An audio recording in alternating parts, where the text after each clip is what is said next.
상식 의원입니다.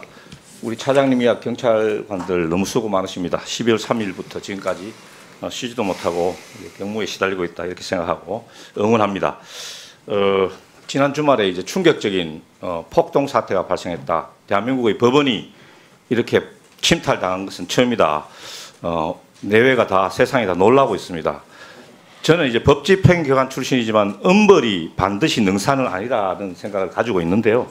근데 이번 사태를 보면서는 그렇지 않다고 봅니다. 지난 제가 보니까 2017년 3월 10일인가요? 박근혜 전 대통령 탄핵 선고 당시에도 이제 3명이 사망한 걸로 한 분은 이제 직접적인 시위 결과로 사망하셨고 나머지 2명은 이제 뭐 어떻게 정확하게 원인은 모르겠는데 그때 2분에 대해서만 각각 징역 2년이 선고돼 가지고 그런 게 혹시 이번 사태를 또 일으키는 여러 가지 원인 중에 작은 원인이 하나 아닌가 이렇게 생각을 합니다. 지금 주동자가 아니고 현장 연행자 86명에 대해서 뭐 예외는 있을 수 있지만 저는 구속 방침을 원칙적으로 표명했었습니다. 그죠, 차장님?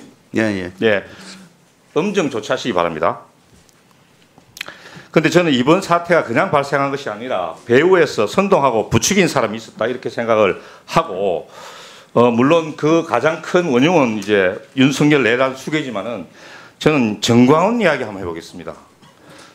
우리 차장님 기간 보고 이쪽에 교사 방조한 사람들도 끝까지 추적할 것이다라는 문구가 있는데 이거 뭐 경찰의 뜻이라고 보면 되겠죠? 예. 수사 기능에서 철저하게 수사할 거로 알고 있습니다. 차장님, 국민저항권이 헌법에 있습니까 없습니까? 국민저항권이 헌법 문구상은 본 적이 없습니다. 이것이 또 헌법 위에 있을 수는 더더욱 없습니다. 그죠? 윤석열 대통령 지금 구치소에서 꺼낼 수 있다고 생각합니까? 합법적인 방법으로 법원의 합법적인 결정이 내려지지 않으면 가령 폭도가 우르르 몰려가서 구치소에서 윤 대통령을 꺼낼 수 있습니까? 뭐 불가능하다고 불가능하죠. 지금 서구 지법을 이제 침탈한 폭도들이 국민 저항권을 막 외치면서 들어갔다고 합니다. 그래서 제가 보기에는 이 정광훈이야말로 진정한 이 배후 세력이다 이렇게 생각하고 또 이분이 윤석열 탄핵 반대 집회에 참가하는 사람들에게 1인당 5만 원을 지급하겠다 이렇게 뭐 공개적으로 이야기를 했습니다. 자, 그럼 제가 한번 물어볼게요. 우리 수사국장님, 김백창 수석 일어서서 마이크로 대답하십시오.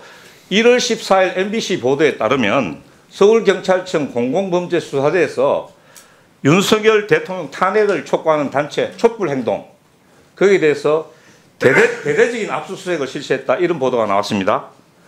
2022년 8월부터 2024년 6월까지 촛불행동 후원자들의 이름, 연락처, 후원액, 자택, 직장에 대한 정보까지도 요구했다 이렇게 나와 있는데 대부분 어떻게 기본적으로 사실입니까? 압수수색은 한 것은 맞는 것으로 알고 있습니다. 이 수사국장 보고서에 맞잖아요. 네. 한 은행에서만 2,000명이 넘는 정보를 제공받았다 이렇게 이야기를 하고 압수수색 대상자들에 대해서 3개월간 또 이렇게 통지 유예까지도 신청했다 이렇게 했습니다. 어떻게 압수수색한 건 맞죠? 네, 압수수색한 촛불 행동에 대해서 네, 맞는 촛불 행동이 윤석열 대통령 탄핵 반대 집회를 주도한 단체 탄핵을 주도하는 집회 맞죠? 단체 맞죠? 네네. 보십시오. 차장님, 예. 촛불 행동의 이제까지 주최한 집회에서 뭐 큰 위법 사실이나 불법 사실이 있었습니까? 기억하시기에. 뭐 제가 아직 예. 확인하지 못했습니다.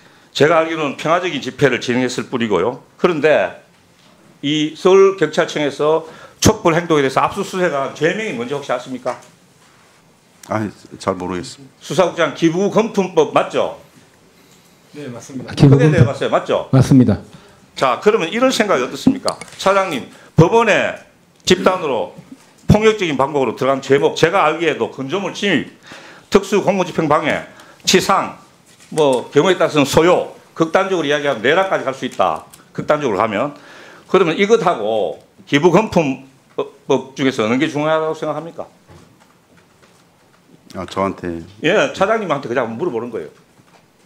이것도 뭐 한번 생각해 봐야 법의 경중을 뭐 제가 판사가 아니라 따질 수는 없지만 의원님 일반적으로 말씀에서 보면 일반적으로 보면 예. 특수공무집행 뭐 이런 것들이 더 중요하다고 생각합니다. 자, 그러면은 국민저항권이라는 해괴한 말로 법원안이 부추기고 5만 원 지급하겠다고 공공연하게 이야기를 했고 그렇게 하면서 탄핵 반대 집회 그러니까 여기에 대해서 이제 자금원이 되고 있다는 합리적인 의심을 제거하는 사람들이 많습니다.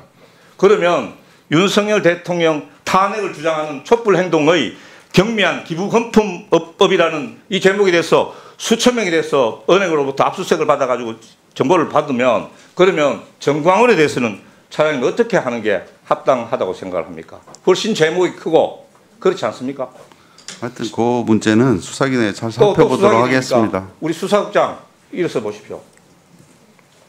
우리 수사국장께서는 어떻게 생각합니까?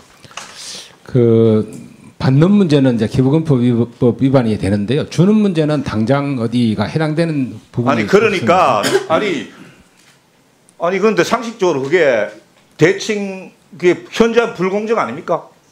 어쨌든 그 사건의 본질은 뭐냐 하면은 아니 탄핵 집회에서는 기부금품 받았다고 해가지고 수천 명에 대해서 그렇게 광범위하게 몇 년에 걸쳐가지고 압수수색을 해놓고 지금 정광훈은 지금 그 폭동을 부추기고 하는 이러한 교사하고 하는 이런 은행을 일삼고 있는데도 그러고 또 돈 5만 원 주겠다 이렇게 이야기를 하고 있고 또 제가 알기로는 무슨 다른 당의 공천권 과정에서도 금품을 요구한 혐의가 있고 한 이런 사람인데 여기에 대해서는 그러면은 경찰이 언제까지나 검토하고 그러면 있어야 되는 겁니까?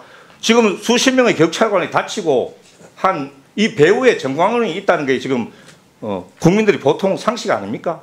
저는 그렇게 생각하는데요. 수사 과정에서 살펴보겠습니다. 살펴볼 거죠? 네. 확실합니까? 네. 지금 저희들이 보기에는 이 단순한 가담자들의 행동하는 사람들이 중요한 것이 아니고 그 배후에서 선전선동을 하고 그런 사람들이 중요한 거예요. 혹시 괴벨스라는 나치 선동가가 있었는데 이분은 처음에는 거짓말을 들으면 사람들이 처음에는 부인하고 두 번째는 의심하고 하도 많이 하면은 믿게 된다는 거예요. 제가 보기에 이분들이 지금 일어나고 있는 여러 가지 극단적인 국민 간의 분열과 반목에 단초를 제공할 수 있다고 생각합니다. 국장님, 이거 한번 살펴보시고 반드시 수사를 한번 하십시오. 네, 살펴보겠습니다. 알겠습니다. 예. 이종훈 차장님, 예.